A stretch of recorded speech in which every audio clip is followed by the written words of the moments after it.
Agora na Alvorada FM você vai ouvir Papo de Especialista. Um programa da PUC Paraná, programa que traz as vozes mais experientes do meio acadêmico.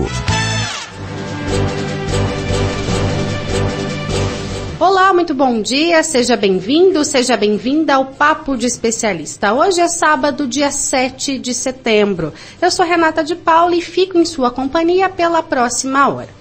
O Papo de Especialista é uma parceria entre a PUC Paraná Campus Londrina e a Rádio Alvorada, Catedral do Ar. Aqui, todos os sábados, a gente trata de assuntos relevantes em profundidade e com uma linguagem leve e acessível. Hoje, o meu convidado é o médico otorrinolaringologista Alex Ogawa, que também é professor do curso de medicina da PUC Paraná Campus Londrina.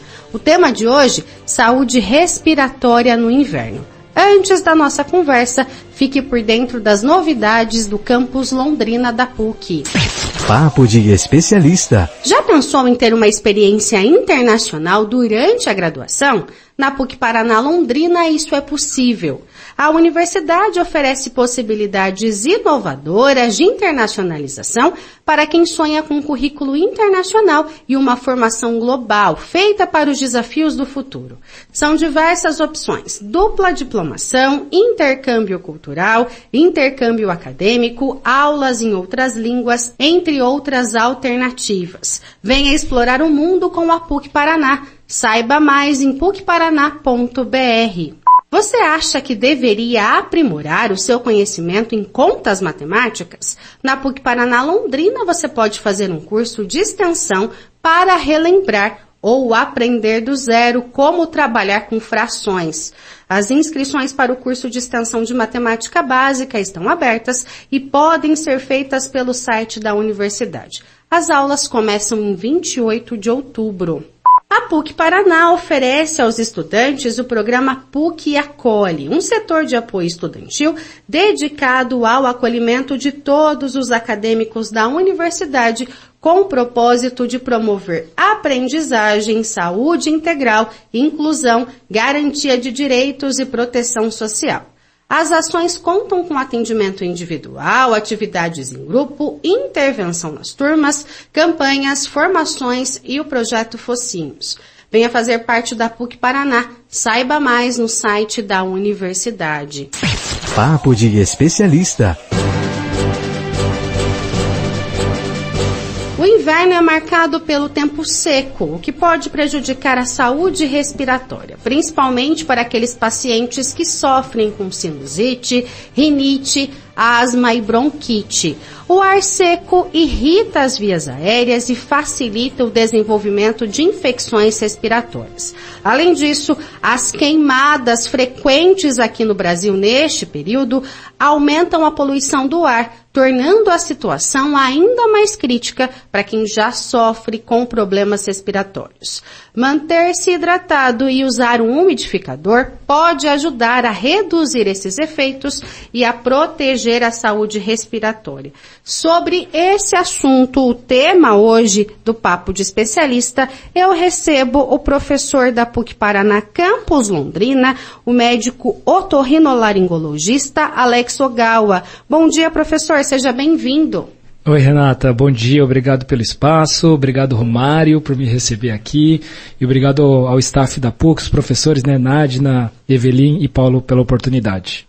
Professor, a gente, embora não pareça muito, a gente ainda está no inverno, né? Um inverno que tem altos e baixos aí, a temperatura oscilando bastante, o CIMEPAR indicando a máxima próxima dos 40 graus aí para os próximos dias, mas o inverno ele é característico por poucas chuvas, um tempo mais seco. Tudo isso afeta a qualidade do ar e também pode prejudicar a nossa saúde respiratória? Então, Vamos imaginar a seguinte situação, quando o seu olho está meio seco, como é que fica a sua visão? Vamos imaginar vocês que trabalham com a voz, né, Renato? Quando você está sem beber água, acaba de acordar, se você consegue ter esse vozeirão lindo que você tem aí, se sai do mesmo jeito, se você não tem que beber um copo de água, um aquecimento para sair a voz melhor, né? Então, quando o tempo está seco, acontece o ressecamento da nossa mucosa. E a mucosa, ela é diferente da nossa pele externa. A mucosa, ela precisa de uma umidade para funcionar bem. Então no olho a gente sente ardência, a gente não consegue visualizar, olhar direito, na nossa corda vocal a gente não consegue nem falar, parece que trava tudo, né? E o nosso nariz e a nossa garganta, a nossa via aérea mais baixa, que são os pulmões, a traqueia, os brônquios, eles também não conseguem funcionar direito. O que essas mucosas elas necessitam? Elas precisam limpar as sujeiras que se acumulam para funcionar bem.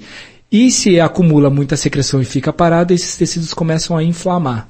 E aí as doenças começam a aparecer. As doenças começam a aparecer por causa desse acúmulo de sujeira. Você começa a quebrar uma barreira de defesa do nosso corpo. Então esse tempo seco, o inverno nosso não chove, e agora com essa pequena onda de calor que veio, e tende a piorar essa semana, a gente vai fazer o segundo passo para ressecar ainda mais a nossa via aérea, que é começar a ligar ventilador, ligar ar-condicionado, e isso atrapalha demais a nossa mucosa. É claro que existem casos que as pessoas vão sofrer mais. Então, é diferente, Renata, comparar você, eu e o Romário, comparar com os nossos filhos, com os bebês recém-nascidos e com os idosos. Então, os extremos etários, eles sofrem mais. E quem tem doença de base na via respiratória também vai sofrer mais. Então quem tem rinite, sinusite crônica, quem tem asma, DPOC, enfisema pulmonar, todas essas pessoas estão sob mais risco. Professora, a gente não consegue controlar essas questões climáticas, mas o que eu posso fazer para passar por esses dias com mais qualidade, sofrendo menos esses efeitos que o senhor comentou? Do senso comum, a gente sempre orientar a beber bastante água, né?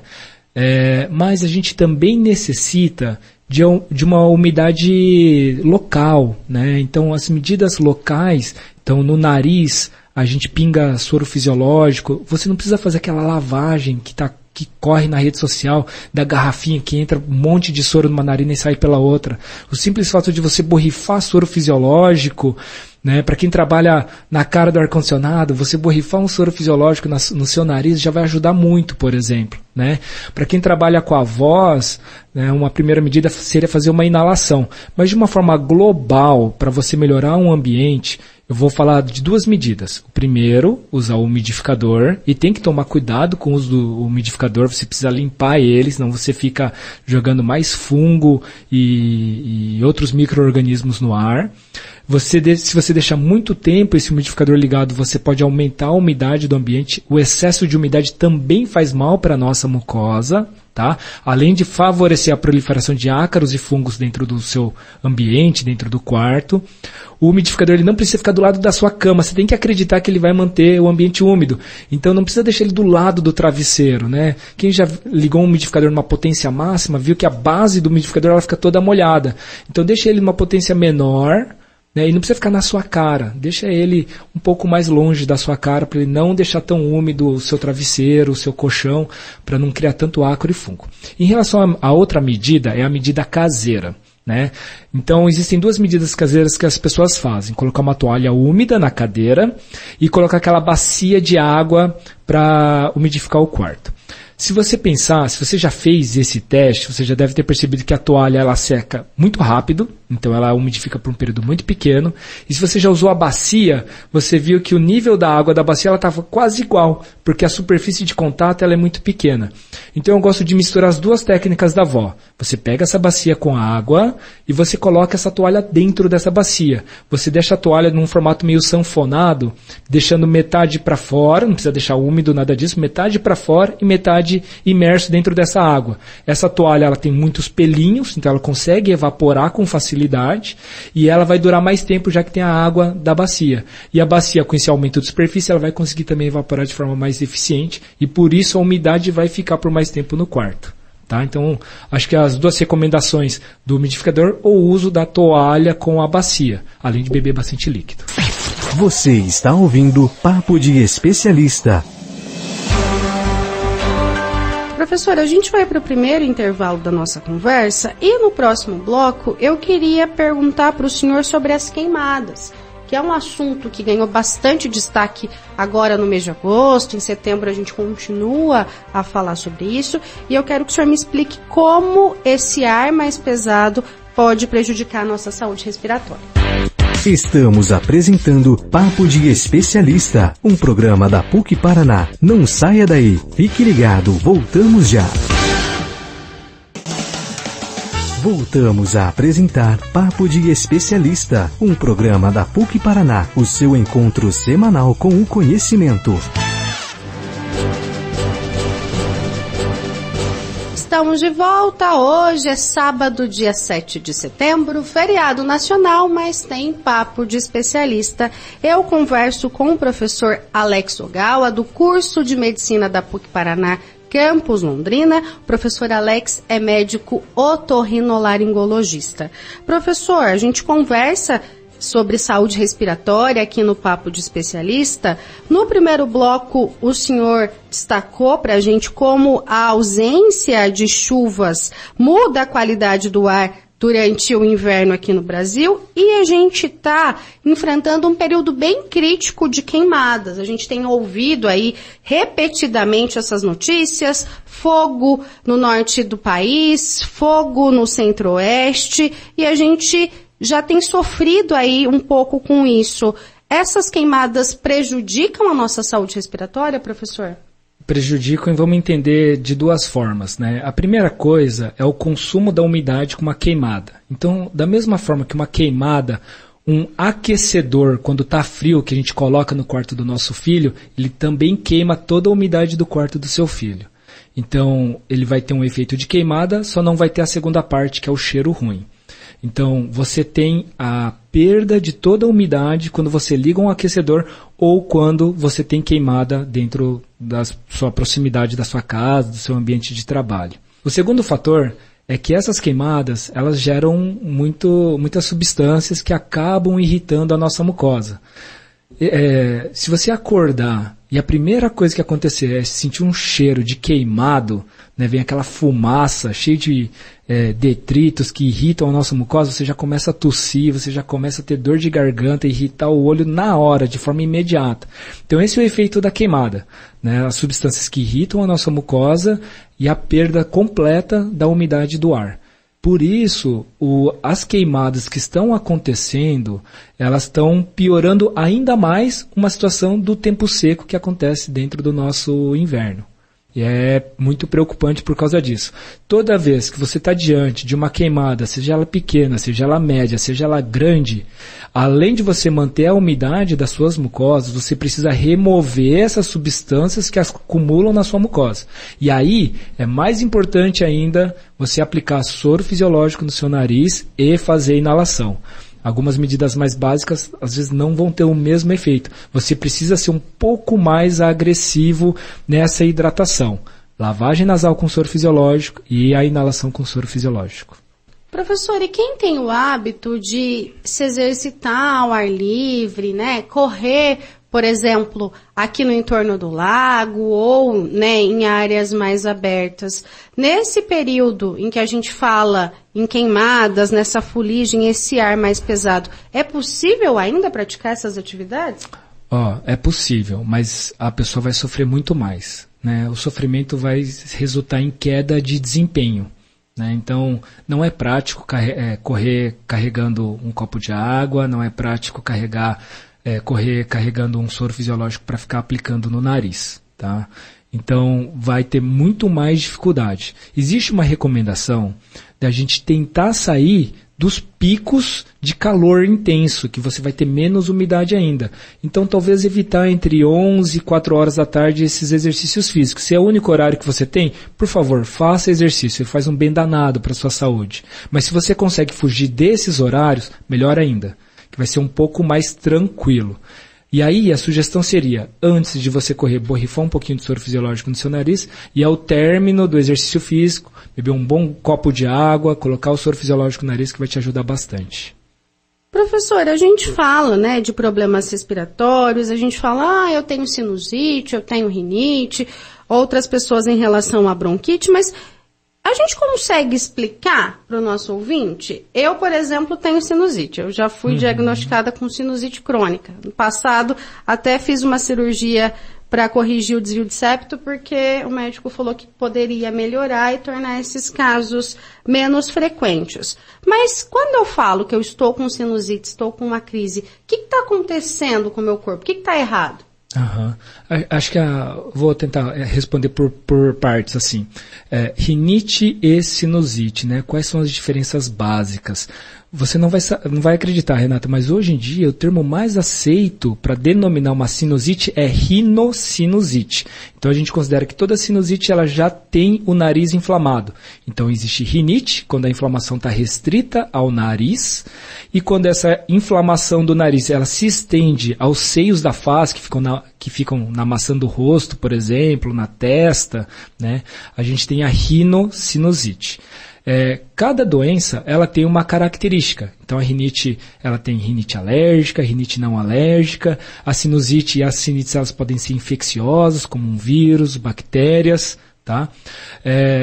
Quando a pessoa tem rinite crônica e sinusite crônica, o principal tratamento sempre vai ser o mesmo, você determinar a causa e tratar diretamente na causa. Se a causa é alérgica, a gente trata a alergia. Se a causa é anatômica, a gente faz cirurgia, igual você fez, né? Se a causa são hábitos ruins ou ambientes desfavoráveis, porque o tempo está seco e isso vai acabar irritando mais a mucosa, a gente trata o nariz usando medicação e melhorando a hidratação da mucosa do nariz. E quais seriam os sintomas? Eu vou ter essa irritação no nariz, dor no entorno dos olhos, febre, secreção? Aí assim, a rinite como sintoma, como doença, ela vai ter como sintoma básico, nariz trancado, escorrer o nariz, que é a coriza, espirros e coceira. Essas são as características básicas de uma rinite. Mas e se eu tenho febre? Aí a gente ajuda a entender a causa dessa rinite, se ela é uma infecção, por exemplo, tá?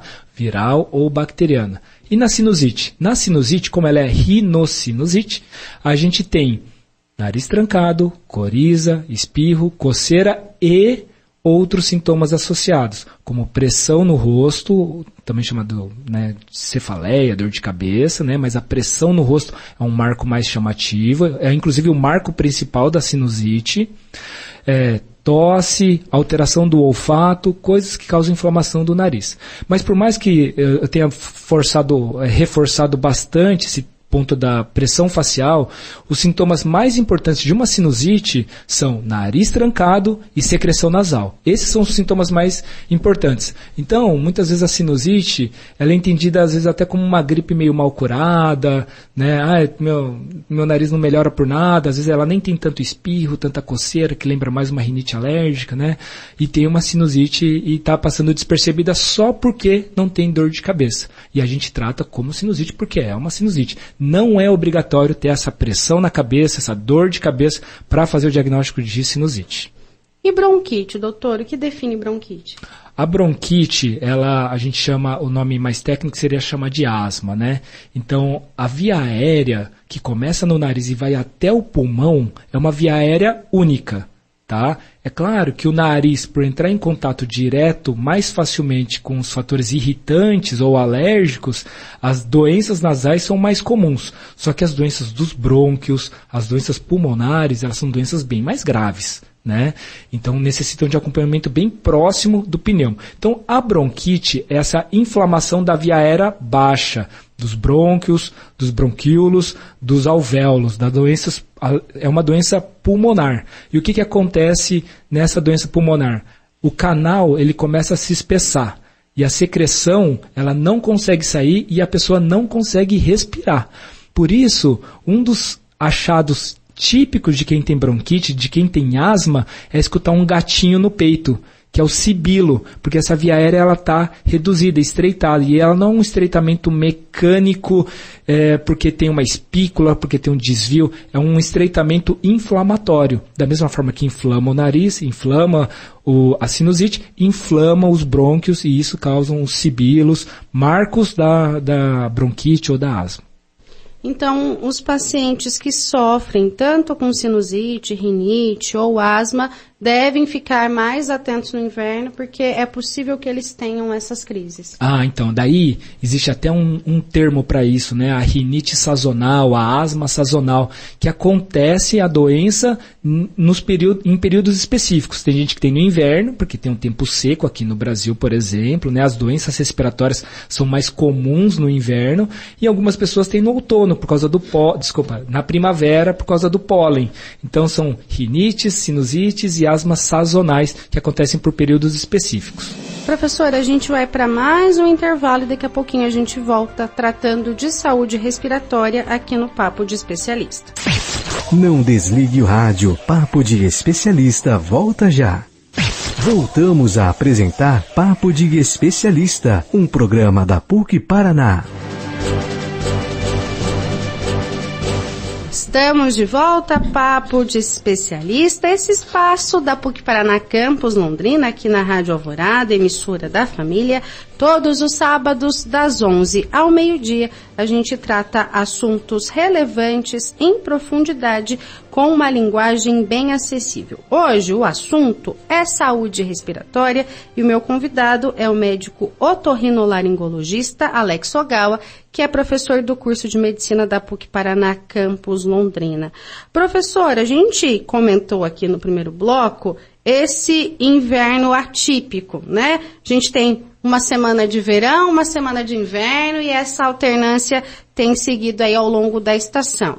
Essa mudança, calor, frio, frio, calor, também faz mal para a saúde respiratória? Faz mal, Renata. Se me permite, a gente está desde o verão nesse choque térmico absurdo, porque o nosso verão foi muito rigoroso, foi muito quente e foi comum as pessoas deixarem o ar-condicionado ligado, um ventilador ligado o tempo todo.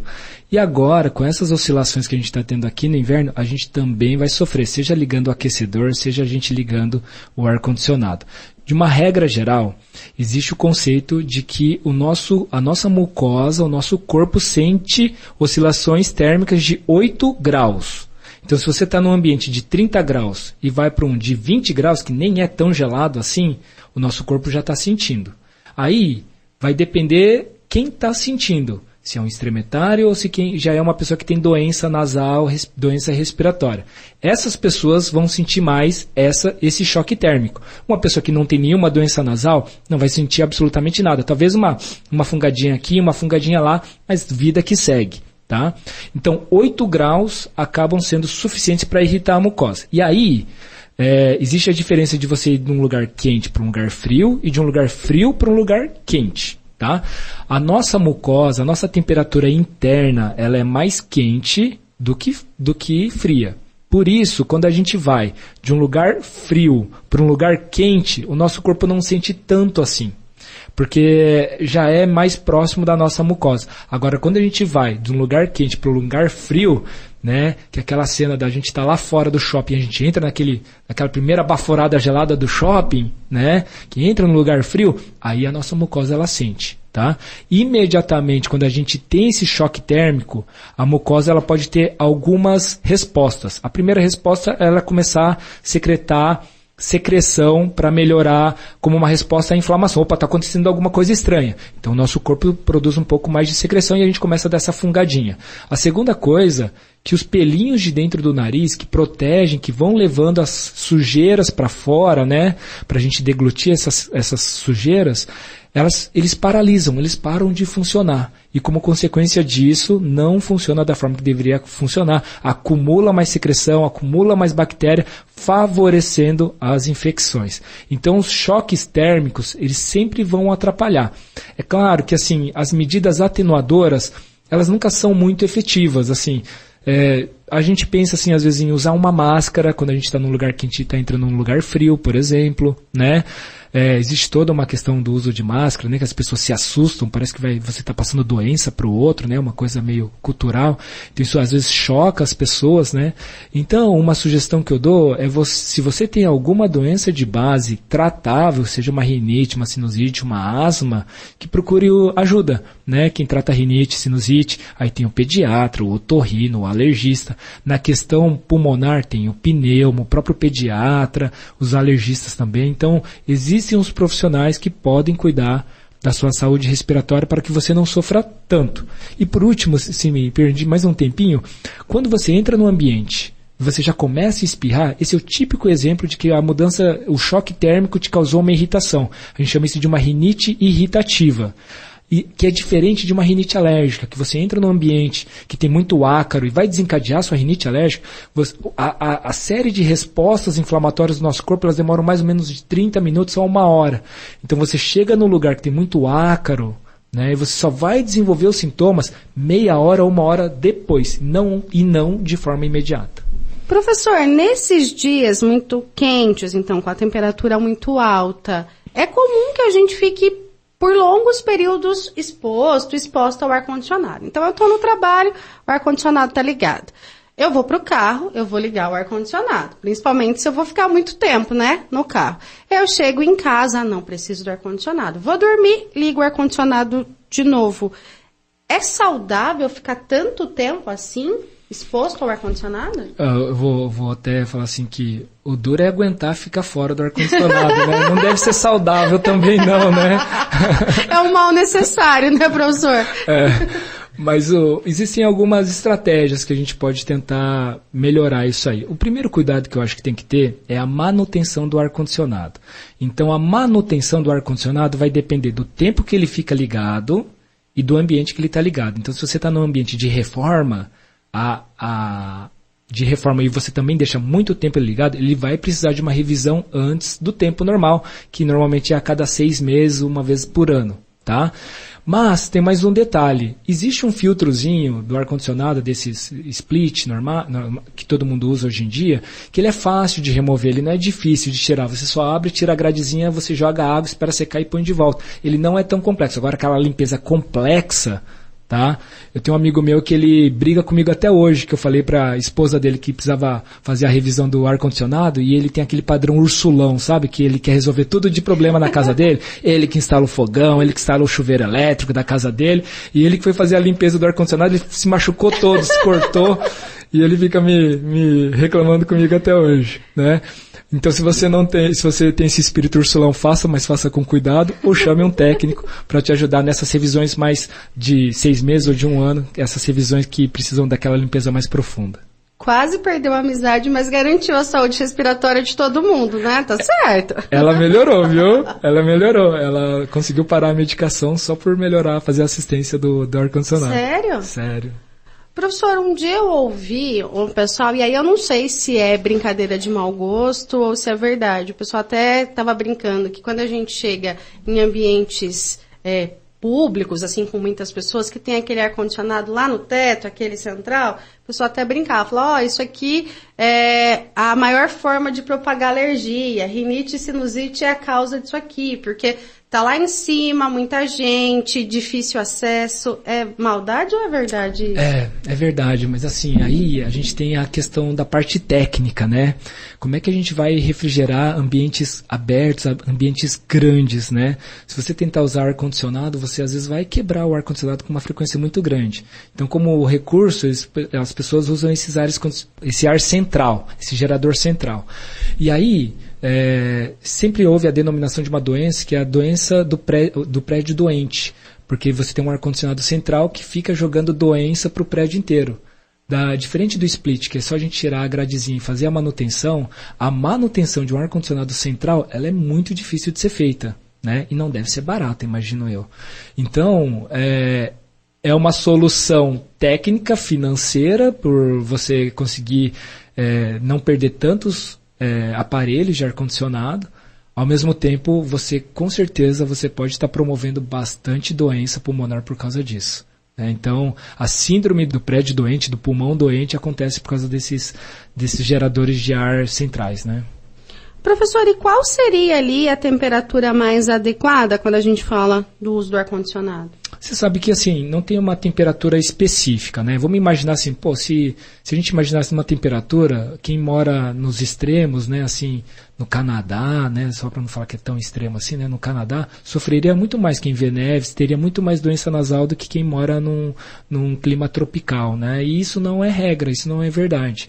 Então, é o peso da oscilação de temperatura. Então, se você conseguisse fazer a transição de temperatura para um mais gelado, de uma forma um pouco mais gradual, tá? Você atacaria menos o seu nariz. Então, você deixa um período numa temperatura e depois você abaixa mais um pouquinho. O duro é a gente ter essa paciência, né, de fazer isso, tudo mais, né? Sair do calor, ninguém vai querer ir nos 26, né? Vai querer já ir pro 21 de uma vez. Se a gente imaginar 40 graus menos 8, é 32. É muito quente. 32 é um bafo que vem na sua cara, né? É difícil fazer essa transição. A gente vai para mais um intervalo e daqui a pouquinho tá de volta. Você está ouvindo Papo de Especialista. Você está sintonizado na Rádio Alvorada e o Papo de Especialista está de volta.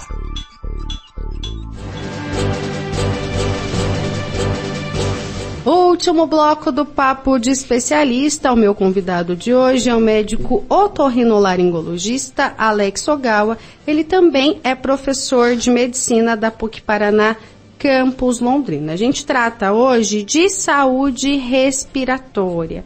Professor, a gente já conversou sobre o uso de ar-condicionado, a gente já conversou sobre o uso de umidificador, o senhor explicou como o inverno tem essas mudanças, o tempo é mais seco, como as queimadas podem piorar essa situação.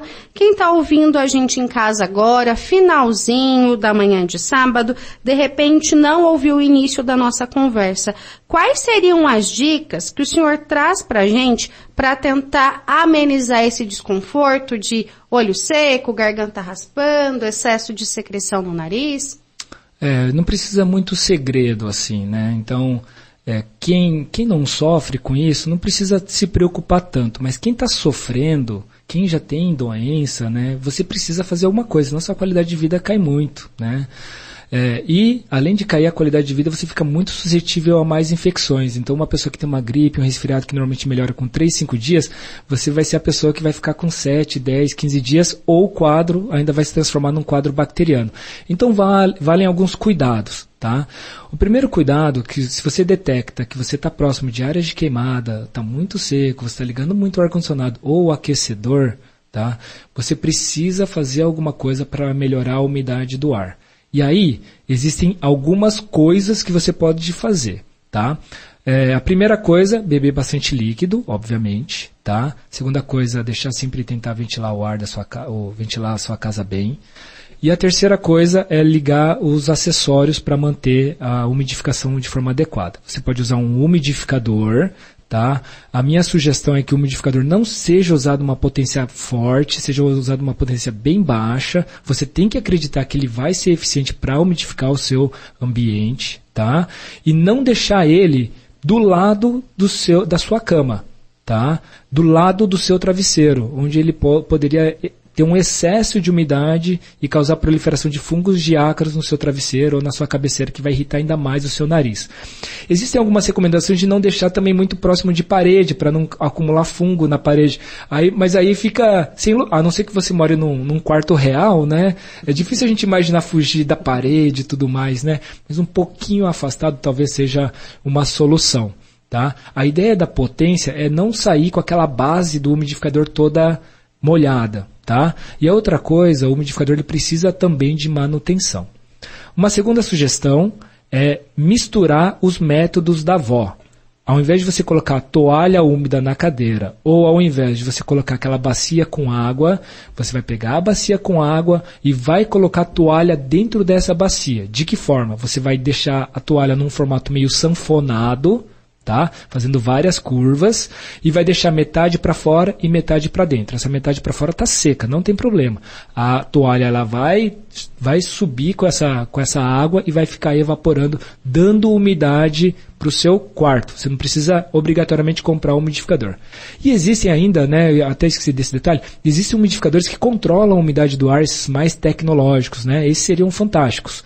Existe um tempo que a gente recomenda do umidificador, que é deixar ele ligado por no máximo 4 horas ou deixar ligado enquanto tem alguma coisa comendo a umidade do ar, enquanto tem um aquecedor ou enquanto tem um ar-condicionado. Se você não ligou o aquecedor e não ligou o ar-condicionado, no máximo 4 horas, ao invés de deixar a noite inteira. Aí, a minha sugestão, se o seu umidificador não tem timer, é você ligar ele no começo da noite, na hora que o seu filho for dormir, por exemplo, você desliga e aí ele dorme com a umidade que está lá, já que não tem ar-condicionado ou um aquecedor para comer essa umidade. Beba bastante líquido. Se você sentir irritação nasal, aplique um pouco de soro fisiológico no seu nariz. Não precisa ser aquela lavagem dos vídeos de garrafinha, nada disso. Um spray nasal com soro fisiológico já ajuda muito. E façam essas medidas de umidificador ou o uso de bacia com a toalha que eu ensinei agora. E no caso de apresentar algum sintoma relacionado a sinusite, rinite, procurar atendimento médico para que isso não vá se agravando. Você sabe que, assim, como a rinite, a sinusite, a pessoa fica fungando, puxando um pouquinho o catarro, tem muita gente que não liga, né? E vai deixando, e procura aí quando o negócio já já piorou demais, né? Então, só para vocês terem uma ideia, você começa uma inflamação e esse tempo seco perpetua essa inflamação. O quanto antes a gente atua nesse quadro todo revirado já de inflamação persistente, mais fácil é o tratamento. Então, o que seria assim aceitável você esperar? Não existe gripe que dura mais do que 2 semanas, né? Gripe, resfriado que dura mais do que 2 semanas. A rinite, para ela melhorar de forma espontânea, você teria que ter algum fator modificador. Então, se o sintoma já começou e você já sofreu com isso anteriormente, a minha sugestão é de você procurar ajuda. E existem vários profissionais que podem ajudar, né? Então não precisa ser obrigatoriamente o otorrino, né, por ser otorrino, mas existem vários outros profissionais que conseguem diagnosticar e fazer o tratamento específico. Doutora, eu gostaria de agradecer a presença do senhor aqui na Rádio Alvorada na manhã desse sábado, por toda a informação, todo o esclarecimento.